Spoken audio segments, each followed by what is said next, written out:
हमारे मित्र और RHPCL के चेयरमैन श्रीमान ID दयाल साहब,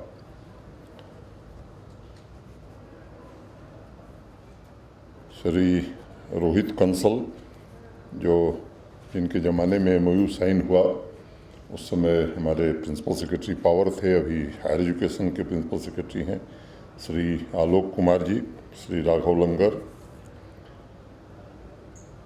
RHPCL के MD, सभी डायरेक्टर्स, NHPC के सभी अफसरान, हमारे PDD के सभी ऑफिसर, जम्मू कश्मीर प्रशासन के हमारे सभी सहयोगी तथा मित्रों,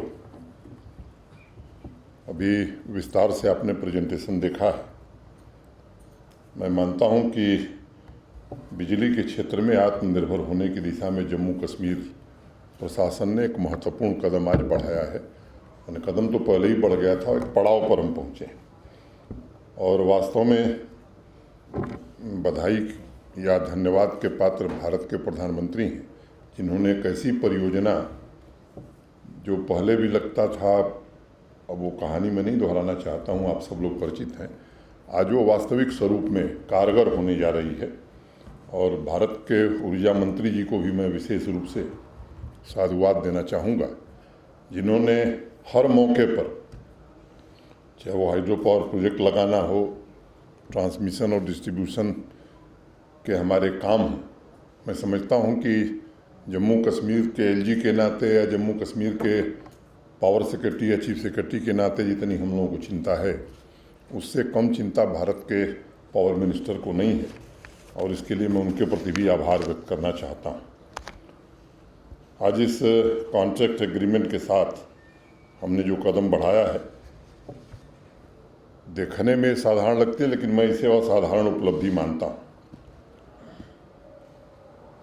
3 जनवरी को MOU साइन हुआ था, कंपनी बन गई, कॉन्ट्रैक्ट अवार्ड हो गया और मुझे लगता है कि अब काम शुरू हो गया है। जैसा बताया गया कि कैबिनेट ने जो मंजूरी दी थी वो 60 महीने माने 5 साल की थी, माने मोटे तौर पर अब 4 साल बचा है आपको काम पूरा करने के लिए। जो धन की मंजूरी कैबिनेट ने दी थी उससे कम में टेंडर हुआ है। 2-3 बात मैं निवेदन के तौर पर कहना चाहूँगा कि एक तो स्थानीय लोग जो वहाँ के हैं,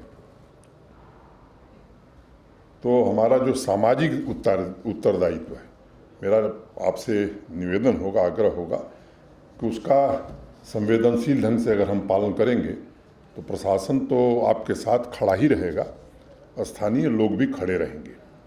दूसरा, सामान्यतया जो अनुभव में मैंने देखा है, स्किल के नाम पर स्थानीय लोगों को बाहर कर दिया जाता है।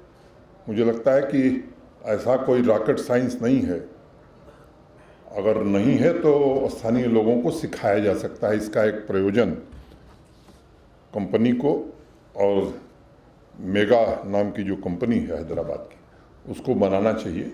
हाँ, कुछ विशेष स्थिति में जो काम कोई नहीं कर सकता, हम स्वागत करेंगे कि एक्सपर्ट्स आवें, उस काम करें, लेकिन हर काम के लिए बाहर से लोग आवें, उससे एक रोष पैदा होता है और उस रोष का मुकाबला फिर मुझे लगता है कि हमें अच्छे परिणाम नहीं देता है। तो ये मेरा आग्रह होगा, जो लोग प्रभावित होंगे उनके पुनर्वास की अच्छी व्यवस्था संवेदनशील ढंग से करना।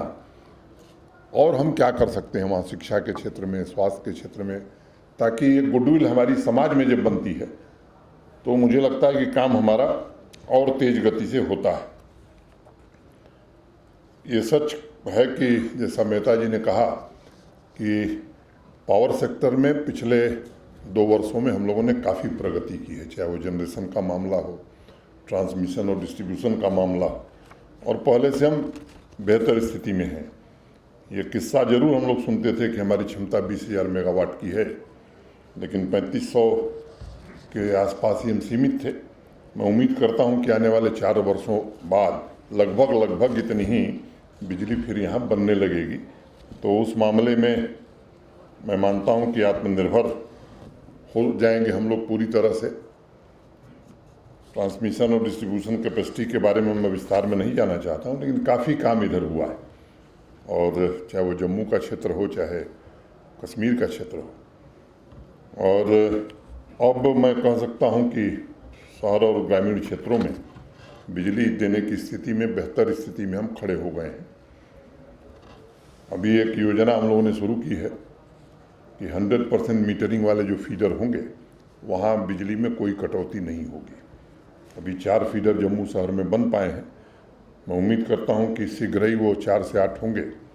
श्रीनगर में 3 फीडर हो सके, ये संख्या में निरंतर बढ़ानी है और विभिन्न क्षेत्रों के विशेषज्ञों से सलाह करके जहाँ जहाँ कठिनाइयाँ थी उन कठिनाइयों को दूर करने की कोशिश की गई है और आज हमारा पूरा पीडीडी डिपार्टमेंट आत्मविश्वास से भरा हुआ है।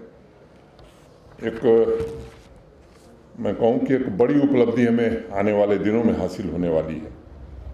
वो जो सोलर पावर का जनरेशन लद्दाख में हो रहा है, भारत सरकार ने पहले सोचा था कि जो ट्रांसमिशन लाइन बनेगी वो कश्मीर और जम्मू होते हुए नहीं जाएगी। हमारे साथियों ने मिलकर के एक योजना बनाई और मुझे बताते हुए प्रसन्नता है कि अंतिम चरण में वो स्वीकृत होने जा रही है। अब जो सोलर पावर वहाँ बनेगा वो कश्मीर जम्मू होकर के देश के बाकी हिस्सों में जाएगा और कम लागत में, पहले जो इन लोगों ने प्रारूप बनाया था उससे कम लागत में बनेगा। मैं समझता हूँ कि वो हमारे लिए बहुत ही अच्छी स्थिति होगी जम्मू कश्मीर के लोगों के लिए। मैं बयान रोज़ पढ़ता रहता हूँ, जब भी बिजली की कटौती होती है तो मेरी एक कठिनाई है कि हर अखबार पढ़ता हूँ और जम्मू और श्रीनगर से प्रकाशित होने वाला तो वो चिरकुट अखबार भी पढ़ता हूँ जो केवल 10 कॉपी छपता है। कभी रोहित कंसल ने मुझे कहा कि साहब ये केवल 10 कॉपी छापता है हमारे दफ्तर में देने के लिए, तो उसे तो लोग बयान देते हैं साहब बिजली की हालत बड़ी ख़राब है। जिनके कंधों पर ये जिम्मेदारी थी, मैं समझता हूँ कि वही लोग आज सबसे आगे। लेकिन मैं किसी को दोष नहीं देना चाहता हूँ। मैं ये ज़रूर कहना चाहता हूँ कि 2 वर्षों में पावर सेक्टर में काफ़ी काम हुए हैं। मैं उन कामों को गिनाना नहीं चाहता हूँ। काफ़ी बेहतर स्थिति में हम लोग रहेंगे और हमारी कैपेसिटी बढ़ी है। पिछले साल 231.5 MVA हमने बढ़ाई थी, पिछले 3-4 महीनों में 601.5 MVA उसको कर दिया गया है। तो चाहे वो नया सब स्टेशन बनाना हो या जो भी इंफ्रास्ट्रक्चर के काम हैं, हमने अस्थायी तौर पर करने की कोशिश की है।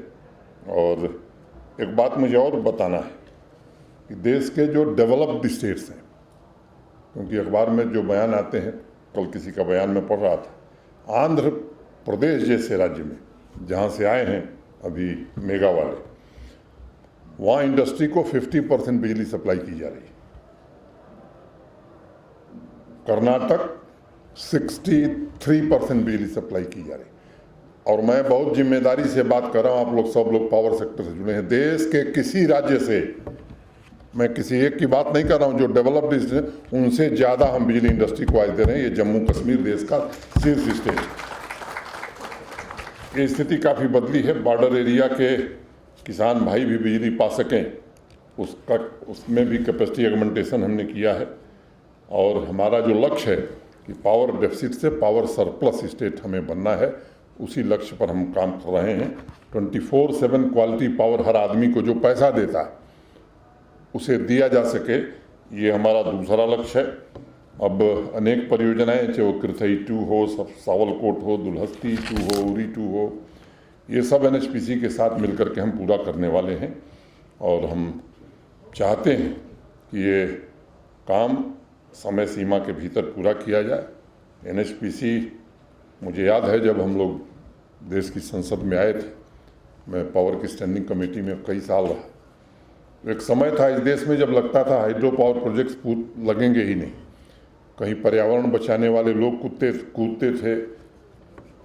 अब उन लोगों का नाम लेना ठीक नहीं है। तो एक फिजा बन गई थी पूरे देश में। लेकिन NHPC एक ऐसी ऑर्गेनाइजेशन है हमारे देश की जिसने देश के लोगों में ये विश्वास पैदा किया कि नहीं, हाइड्रो पावर प्रोजेक्ट समय सीमा के भीतर लग सकती है और दुनिया के किसी देश में जिस तरह से बढ़िया चलती है वैसे हिंदुस्तान में भी चल सकती है। ये NHPC को श्रेय जाता है।